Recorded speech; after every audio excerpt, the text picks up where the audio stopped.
निर्जला एकादशीची रंजक पौराणिक कथा. भीम निर्जला एकादशीच्या व्रताची कथा महाभारताच्या काळातील आहे. कथेनुसार पांडवांमध्ये सर्वात बलवान आणि प्रचंड भूक लागणारा भीमसेन भूक सहन करू शकत नसे. जेव्हा त्याने महर्षी वेदव्यासांना सर्व एकादशींची व्रते पाळण्याचे पुण्य मिळवण्याचा मार्ग विचारला, तेव्हा व्यासांनी त्याला केवळ एका दिवसाचे निर्जला व्रत पाळण्याचा सल्ला दिला.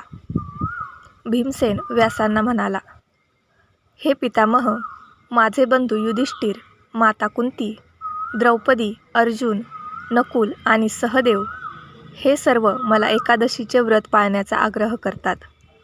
परंतु मी त्यांना सांगतो की मी नक्कीच ईश्वराची पूजा करू शकतो आणि दानधर्म करू शकतो, पण अन्नाशिवाय राहणे मला अजिबात शक्य नाही. त्यावर व्यास म्हणाले, हे भीमसेन, जर तुला नरक नकोसा आणि स्वर्ग हवासा वाटत असेल तर तू प्रत्येक महिन्याच्या दोन्ही एकादशींना अन्नधान्य खाणे टाळले पाहिजे. भीमने उत्तर दिले, हे पितामह, मी आधीच सांगितले आहे की मी भूक सहन करू शकत नाही. मी वर्षातून एकदा एक व्रत पाळू शकतो, पण अन्नाशिवाय राहू शकत नाही, कारण माझ्या पोटात वृक नावाचा अग्नी प्रज्वलित असतो. अन्न खाल्ल्याने हा अग्नी शांत राहतो. त्यामुळे पूर्ण दिवसाचे व्रत तर दूरच, पण एका वेळचे अन्न न खाणे माझ्यासाठी अत्यंत कठीण आहे. कृपया मला अशा एका व्रताविषयी सांगा जे वर्षातून केवळ एकदाच पाळावे लागेल आणि ज्यामुळे मला स्वर्गात प्रवेश मिळेल. महर्षी व्यास म्हणाले, हे पुत्रा, महान ऋषींनी असे ग्रंथ रचले आहेत ज्यात कमीत कमी प्रयत्नात आणि कोणत्याही आर्थिक खर्चाशिवाय स्वर्गप्राप्तीचे मार्ग सांगितले आहेत. महिन्याच्या दोन्ही पंधरवड्यांमधील एकादशीचे व्रत पाळणे हा मुक्तीचाच एक मार्ग आहे. व्यासांचे शब्द ऐकून भीमसेन नरकात जाण्याच्या कल्पनेनेच घाबरून गेला. थरथरत्या आवाजात त्याने विचारले, आता मी काय करू? मी महिन्यातून 2 व्रते पाळू शकत नाही, पण वर्षातून एक व्रत पाळण्याचा प्रयत्न नक्कीच करू शकतो. कृपया मला अशा एका व्रताविषयी सांगा जे वर्षातून केवळ एक दिवस पाळल्यास माझी मुक्ती होऊ शकेल. हे ऐकून व्यासजींनी सांगितले की ज्येष्ठ महिन्यातील शुक्ल पक्षात येणाऱ्या एकादशीला निर्जला एकादशी असे म्हणतात. तुम्ही या एकादशीचे व्रत पाळले पाहिजे.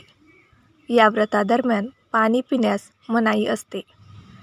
केवळ आचमन करण्यासाठी, विधीनुसार थोडे पाणी प्राशन करण्यासाठी वापरल्या जाणाऱ्या अल्प प्रमाणात पाणी घेण्याची मुभा असते.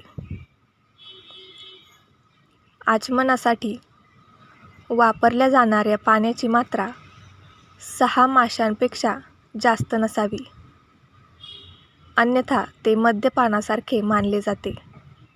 या दिवशी अन्न ग्रहण करू नये, कारण तसे केल्यास व्रताचे फळ नष्ट होते.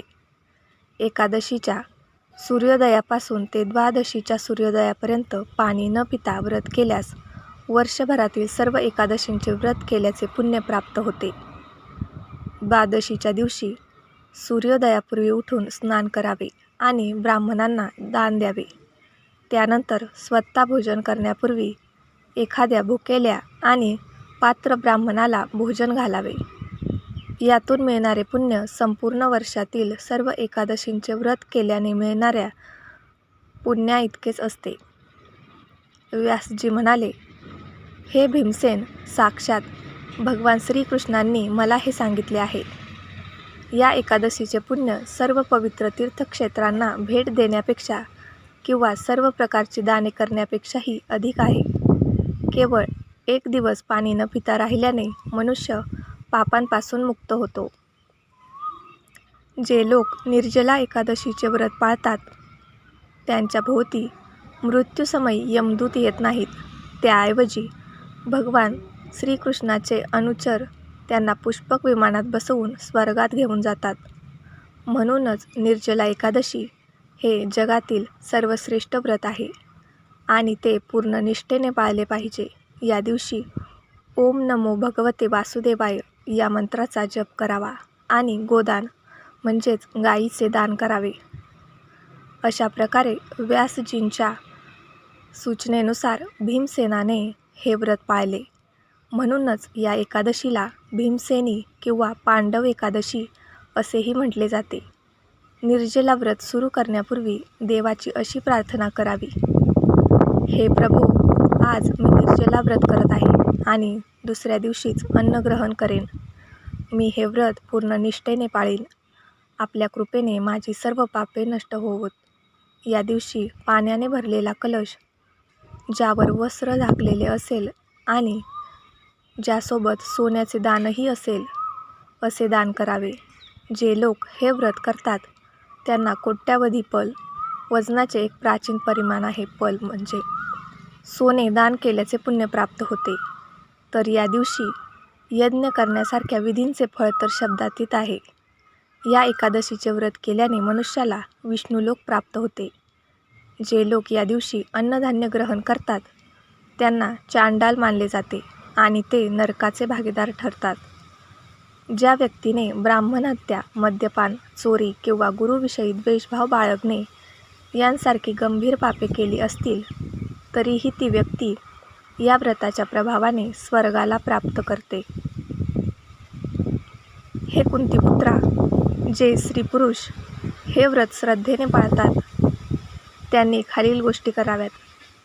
सर्वप्रथम देवाची पूजा, त्यानंतर गोदान, ब्राह्मणांना मिष्टान्न आणि दक्षिणा देणे, तसेच पाण्याने भरलेल्या कलशाचे अनिवार्य दान करणे. निर्जला एकादशीच्या दिवशी अन्नधान्य, वस्त्रे, पादत्राणे आणि इतर तत्सम वस्तूंचेही दान करावे. जे लोक ही कथा श्रद्धेने वाचतात किंवा ऐकतात त्यांना निश्चितच स्वर्गप्राप्ती होते. अशाच नवनवीन कथा ऐकण्यासाठी यूट्यूब चॅनलला लाईक करा, शेअर करा आणि सबस्क्राईब करा.